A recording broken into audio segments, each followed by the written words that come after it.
இப்போ எடப்பாடி அவர்கள் மேடையில என்ன சொல்லியிருந்தாருன்னா, எங்க ஆட்சியில நாங்க 5000 கொடுத்தோம். நீங்க 3000 தானே கொடுத்தீங்க. அது கம்மி தானே அப்படிங்கிற மாதிரி ரொம்ப வெறிகொண்டு அவர் பேசுறாரு.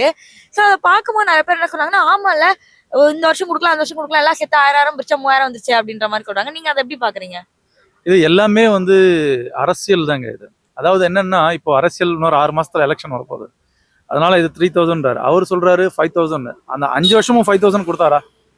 அதை நீங்க கேட்கணும், அதை நோட் பண்ணணும். எல்லா தீபாவளி வருது, எல்லா பொங்கல் வருது.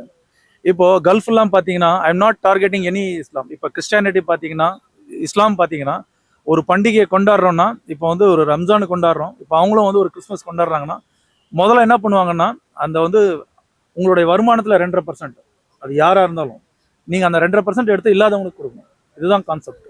இது நாங்க செய்யறோம், நானும் செய்யறேன். இது மேண்டேட்டரி. இது இறைவன் மேண்டேட்டரியா சொல்லியிருக்கான். அதனால என்ன ஆகுதுன்னா, இல்லாதவன் அவனும் சந்தோஷமா கொண்டாடுறான். துணி வாங்குறதுல இருந்து அவனுக்கு தேவையான அத்தியாவசிய பொருள் வாங்குறதுல இருந்து எல்லாமே செய்யறாங்க. பட் நம்ம ஹிந்துஸ் கல்ச்சர்ல, இந்தியால அது இல்லை.